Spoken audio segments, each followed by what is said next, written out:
Imagine holding your newborn for the first time. Everyone tells you that this is supposed to be the happiest moment of your life. And in some ways, it truly is. You're flooded with love, awe, and a sense of wonder you didn't know you could feel. But let's be real, somewhere between the night feeds, the leaking milk, the 10th diaper change, something shifts.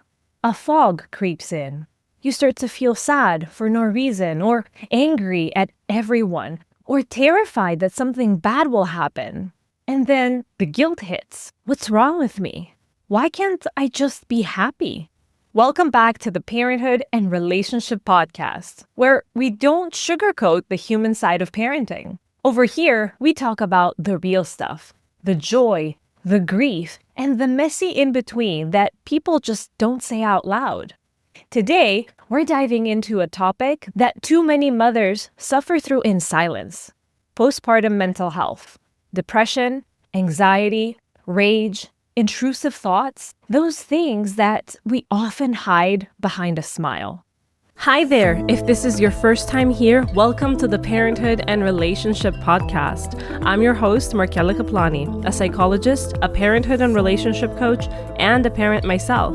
Together, we explore the transformative journey of parenthood and its profound impact on our relationship with ourselves, our partners, and our children, so that we can be present and show up as we envision without having to do more.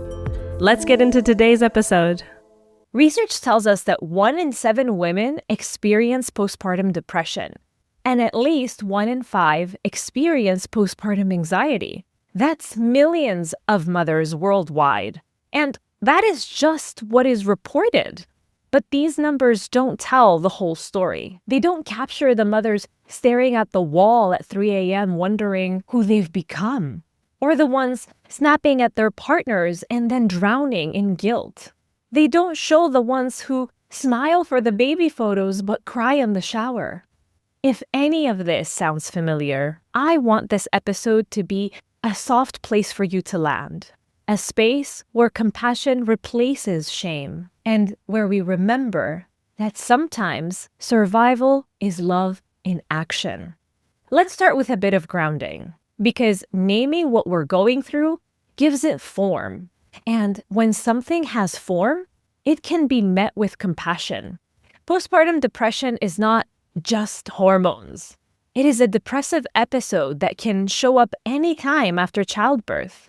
It can look like sadness, emptiness, guilt, loss of interest in the things that you used to love, even thoughts of not wanting to exist. And while it affects about 1 in 7 mothers, the true number is almost certainly higher because many never say a word. Postpartum anxiety is another invisible storm. Around 1 in 5 women experience it, sometimes with racing thoughts, panic attacks, dizziness, heart palpitations, or an endless sense that something terrible is about to happen. And then there's postpartum rage. Not yet a formal diagnosis, but very real. It's that explosive anger that catches you off guard. Maybe you shout, throw something, or feel this heat rise inside that scares you. You think, who am I right now? This rage often comes from exhaustion, hormonal crashes, and unmet needs.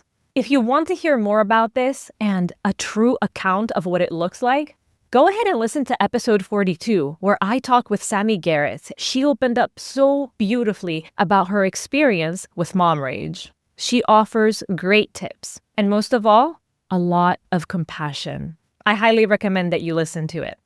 Getting back to today's episode, let's just say that postpartum mental health issues are the number 1 complication of childbirth. Not tearing, not infections, mental health. Yet so many mothers still whisper about it as if pain disqualifies them from being good moms. And it's important to separate these conditions from the so-called baby blues, which affect up to 80% of mothers in the first 2 weeks. The blues fade as hormones settle. Postpartum depression, anxiety, or rage don't. They last longer, cut deeper. and they make daily life feel impossible. Basically, they lead to some form of dysfunction. At the more severe end is postpartum psychosis, which is rare, but very serious, and it involves hallucinations or delusions and always requires urgent help. And then there's also postpartum OCD, where there are intrusive, distressing thoughts that can loop endlessly. These conditions can appear anytime in the first year, even months after childbirth, during weaning, or when one is returning to work. And let's not forget, partners can experience them too. Mental health after birth is not just about hormones. It is about identity, pressure, and the human nervous system that is under such intense strain. Let me introduce to you Helen, who is a made-up character drawing from the stories of several mothers that I've seen in the past. She had a smooth pregnancy, a supportive partner, and everyone said she would be such a natural. But a few weeks in, she felt flat. She looked at her baby and felt nothing. Then came the panic, checking the baby's breathing every 5 minutes, snapping at her husband. She told me, "I think I'm broken." But she wasn't. She was exhausted, terrified, and chemically unbalanced, all at once. Her husband, meanwhile, felt helpless. He tried to help, but every attempt made things worse. Does that ring any bells? Later, he told me that he felt depressed too, which makes sense because 1 in 10 fathers experience postpartum depression or anxiety as well. And then there's the case of Maria. True story, changed name to keep everything private. She looked radiant on Instagram. Hair done, baby in cute outfits, pictures every month. But then at 3 a.m., she would check the stove, the windows, the baby's chest again and again, unable to sleep. Her intrusive thoughts terrified her. What if I drop the baby? What if I hurt her? She wasn't in any danger. She was a mother in the grip of postpartum OCD. But shame kept her silence, and silence fed the fear. And how about Sophia? Her story is one that so many of us can relate to. Her partner forgot to buy the diapers, and she exploded. He doesn't care. He never listens. She threw the remote, and then she sobbed, shaking with guilt. She wasn't crazy. She was overwhelmed, felt undersupported, and drowning in invisible labor. What all of these stories share is isolation. Mothers hiding their pain because they're afraid to look ungrateful. Partners mistaking withdrawal for rejection. Society still selling us a version of motherhood that's soft focus and pastel, when the truth is it's blood, sweat, and hormones. When partners start seeing these reactions not as character flaws, but as symptoms of distress, healing becomes a shared mission instead of a silent battle. So why does this happen? Is it weakness? The simple answer is no. It's biology and culture colliding. After birth, a woman's estrogen levels and progesterone levels plummet. This is the biggest hormonal crash that we will ever experience. That alone can throw our entire nervous system into chaos. Add to that sleep deprivation, the kind that breaks down emotional regulation, and it's no wonder that small things can feel catastrophic. Then there's the mental load. Keeping track of feeding schedules and laundry, appointments, moods, and all the million tiny details that make the household run. One study from the University of Bath found that mothers do over 70% of the invisible tasks that keep families afloat. That is not just doing more. That is carrying the weight of everyone's needs in your head. And then how about we add the risk factors like a history of anxiety or depression, a traumatic birth, financial strain, or lack of support. And now you've got a perfect storm. But what often makes it worse is expectation. The myth of the perfect mother, serene, selfless, endlessly patient. We've inherited generations of silence around maternal pain. If your mother or grandmother swallowed her struggles, you probably have learned to do the same. You've probably learned that that is love. And if your partner grew up with a father who shut down emotionally, he might not know how to meet your vulnerability now. And then, of course, there's the social media highlight reel, the spotless nurseries, the back in jeans in 6 weeks posts.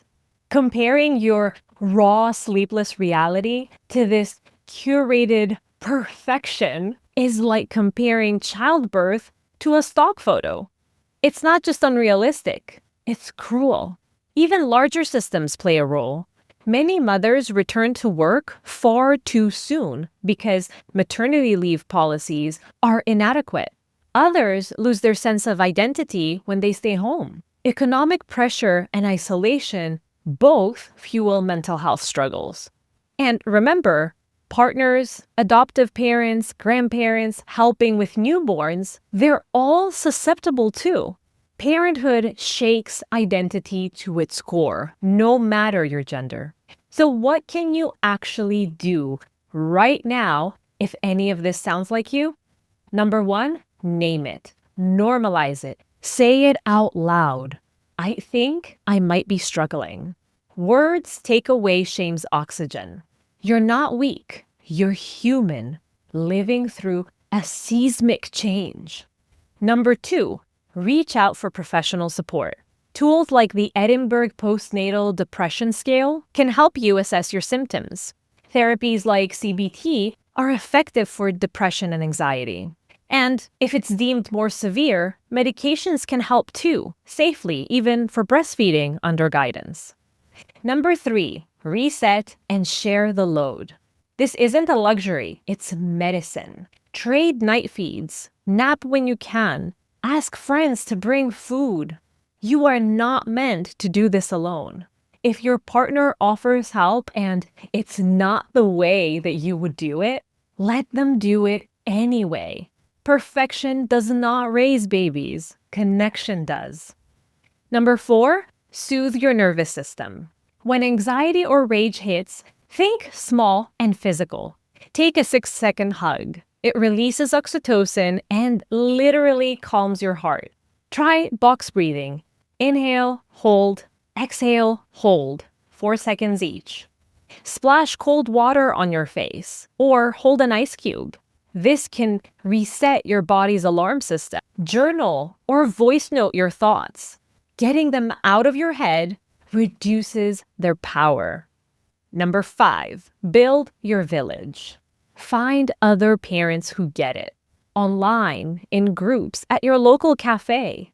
Humans regulate through connection. Ask for help with meals, chores, or baby watching. You'll return the favor later. Number 6, bring your partner in.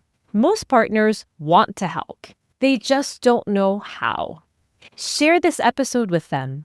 Tell them what you need, not what you should be able to handle. Remember, 1 in 10 men also experience postpartum depression or anxiety. Compassion needs to go both ways. Number 7, create a postpartum plan. We plan for our births, so why not for our recovery? Decide who's helping, decide who's cooking, and who is checking in on you. Have the name of a therapist or a doula ready, handy before you need them. Number 8, protect your mental space. Unfollow accounts that make you feel less than. Reduce the noise. Your nervous system doesn't need more comparison. It needs rest and truth. 9, reconnect with your partner in micro moments. A shared laugh, a touch on the arm, a thank you for today. 2 minutes of gratitude before bed can shift the entire tone of your relationship. And finally, number 10, advocate. We cannot talk about maternal mental health without talking about the systems around it. Speak up for better parental leave, affordable childcare, and mental health access. Your story could be someone else's permission to seek help. Addressing maternal mental health isn't just about helping mothers. It is about strengthening families. When a mother's mental health improves, bonding improves, relationships stabilize, children thrive. Untreated postpartum depression and anxiety can impact child development and increase the risks of self-harm. But when mothers get timely care, children show better emotional and cognitive outcomes.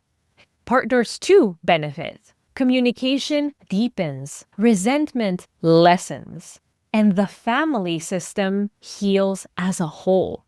This isn't self-care fluff. This is survival, resilience, and legacy. Before we close, let's take a slow breath. Let it out. If you see yourself in anything that I said today, I want you to know that you're not alone. Your symptoms are not your identity. They are your system for asking for help. Reach out to your partner, to your doctor, to your friends, to your therapist, or even to me. Sometimes healing begins with a single brave conversation.